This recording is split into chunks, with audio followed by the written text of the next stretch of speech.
Ontem, durante o julgamento da descriminalização da maconha no Supremo Tribunal Federal, nós tivemos 2 momentos dignos de nota.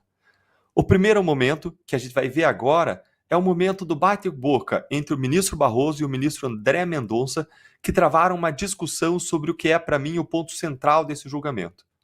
O segundo momento foi quando o Toffoli comparou a maconha, a cocaína e cafezinho. Gente, ele fez isso mesmo. Mas vamos assistir, nesse momento, o bate-boca entre o Barroso e o Mendonça, primeiro para a gente entender o que aconteceu ontem. Pedi para a produção jogar esse vídeo na tela.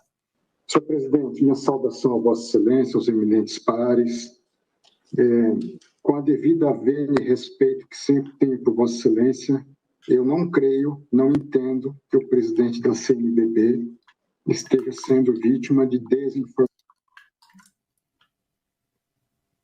compartilhada por mim, ela está consignada no meu voto. André, Vossa Excelência me desculpe, mas eu conversei com ele e ele me disse que não estava ciente de que essa era a discussão.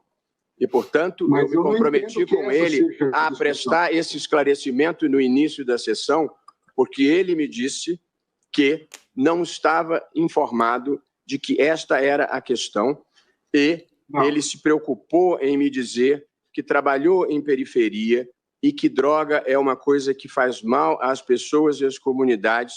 E eu disse a ele que todos nós aqui concordamos com isso, que todos nós aqui temos uma atitude contrária às drogas ilícitas e que nós não estamos decidindo legalização de drogas. E, portanto, ele é que me disse que tinha a informação incorreta do que estava sendo decidido. Pois não? Eu não acho que ele tem informação incorreta, não. Eu acho que a informação é essa mesmo. A grande verdade é que o legislador, nós estamos passando por cima do legislador caso essa votação prevaleça com a maioria que hoje está estabelecida. O legislador definiu que portar drogas é crime. Transformar isso em ilícito administrativo é ultrapassar a vontade do legislador. Nenhum país do mundo fez isso por decisão judicial. Nenhum. Em segundo lugar, a grande pergunta que fica é o ilícito administrativo.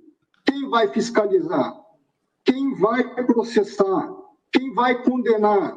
Quem vai acompanhar a execução dessa sanção? Não existe. Essa deliberação, com a devida vênia aos entendimentos em contrário, tem que ser adotada pelo legislador.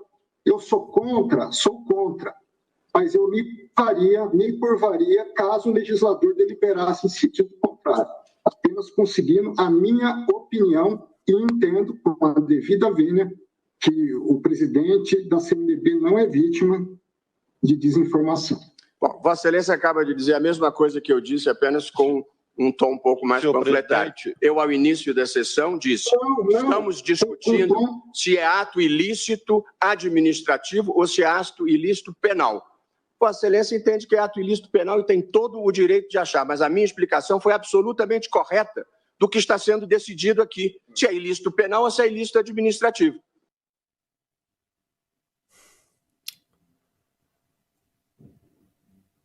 Vamos repetir o que o ministro André Mendonça disse. Eu destaquei aqui para ler para vocês. Ele disse, abre aspas, a grande verdade é que nós estamos passando por cima do legislador caso essa votação prevaleça. O legislador definiu que portar drogas é crime. Transformar isso em ilícito administrativo é ultrapassar a vontade do legislador. Nenhum país do mundo fez isso por meio de decisão judicial. Essas palavras do ministro André Mendonça são perfeitas, são certeiras. É esse o ponto central desse julgamento. É em torno disso que o julgamento deveria ser discutido. A questão é, o Supremo está mais uma vez atropelando o poder legislativo e usurpando a função de legislar, que não é atribuição do Supremo. E estão fazendo isso em razão de uma visão de mundo progressista e iluminista dos ministros de que o Supremo é um órgão com obrigação de empurrar a sociedade em direção a avanços civilizacionais, como se a descriminalização da maconha e no futuro de todas as drogas fosse um grande avanço para a nossa sociedade. Nós não precisamos de nenhuma outra prova de que o Supremo está fazendo é usurpar as atribuições do Legislativo. Mas eu quero trazer para vocês aqui 2 fatos. um que ocorreu recentemente e outro relacionado ao próprio julgamento, que mostra como isso é verdade. Primeiro, na semana passada, no dia 12 de junho, a Comissão de Constituição e Justiça da Câmara aprovou a proposta de emenda à Constituição do senador Rodrigo Pacheco, que já tinha sido aprovada no Senado e que criminaliza o porte de qualquer quantidade de drogas na Constituição. Coloca isso na Constituição. Ou seja, uma semana depois que o tema teve um andamento no Poder Legislativo agora, que está mostrando que sim, ele tem interesse nesse tema e que sim, ele tem vontade de restringir, de criminalizar uma determinada conduta, o que é uma atribuição do legislador, é uma política pública criminal, e o legislador, ele representa a sociedade, e ele foi votado para que ele esteja ali fazendo esse trabalho, e aí o que o Supremo faz uma semana depois? O Supremo vai lá e reforma o julgamento, como se nada estivesse acontecendo. Ele reforma o julgamento do legislador, ele vai na direção contrária daquilo que o legislador está entendendo que é adequado, ou seja, em vez de paralisar o seu julgamento, o Supremo parar tudo, em razão da deliberação do Poder Legislativo, em respeito ao Poder Legislativo, que de fato tem competência para legislar, não, o Supremo vai lá e o Supremo atropela o Poder Legislativo, retoma esse julgamento e reforma o julgamento do legislador, reforma a avaliação do legislador sobre esse assunto. E aí pauta esse tema para julgamento do Supremo. E veja que na CCJ, na Comissão de Constituição e Justiça da Câmara, essa proposta que criminaliza o porte de qualquer quantidade de drogas na Constituição, que coloca isso na Constituição, foi aprovada essa PEC por 47 a 17 votos, ou seja, por uma ampla maioria de deputados. Falta agora só passar por cima de todo o Congresso Nacional, derrubando o que mais eles quiserem. O Supremo perdeu seus limites. E o que vai acontecer com essa PEC agora? Essa PEC vai passar por uma comissão especial e depois vai para o plenário da Câmara dos Deputados. E só se tiver uma alteração ali significativa, ela volta para o plenário do Senado.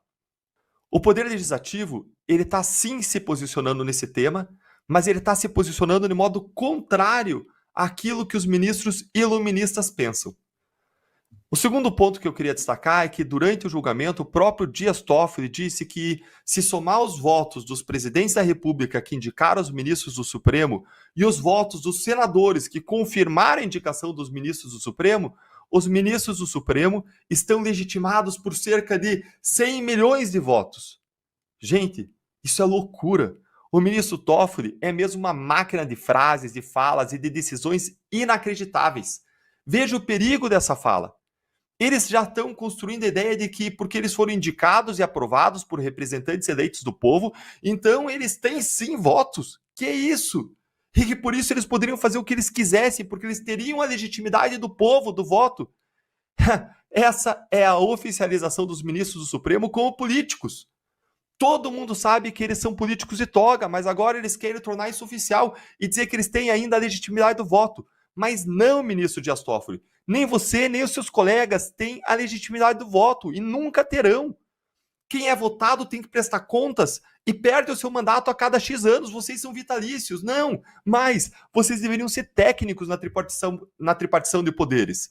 Na nossa tripartição de poderes, a legitimidade do judiciário vem de aplicar a Constituição e a lei que o povo faz por meio dos seus representantes. Agora, vocês não fazem isso e por isso vocês perderam a legitimidade, porque vocês deturpam, porque vocês não aplicam a Constituição e a lei. Vocês fazem o que vocês têm vontade. Vocês deveriam estar aí interpretando e aplicando a Constituição apenas, não fazendo política. Aliás, eu queria convidar o ministro Dias Toffoli a sair do Supremo e a se candidatar em uma eleição para ele confirmar a sua tese de que ele tem votos. Sai às ruas, ministro Dias Toffoli, como disse uma vez o ministro Joaquim Barbosa para o ministro Gilmar Mendes. Sai às ruas, deixe a toga, o que traria muita felicidade para o Brasil inteiro, e venha ser político aqui fora, venha se candidatar a uma eleição, e vamos ver quantos votos de fato o senhor vai fazer. Lembrando que Dias Toffoli, segundo as pesquisas mais recentes, é o ministro do Supremo com a pior imagem. Mais de 52% dos brasileiros desaprovam o Toffoli. Eu não sei nem se ele consegue sair às ruas sem ser agredido por conta dos sucessivos abusos que pratica no Supremo Tribunal Federal, garantindo a impunidade dos corruptos poderosos. Venha para a política, ministro, e tire a prova do que o senhor falou. Vamos ver se o senhor tem mesmo a legitimidade do voto do povo.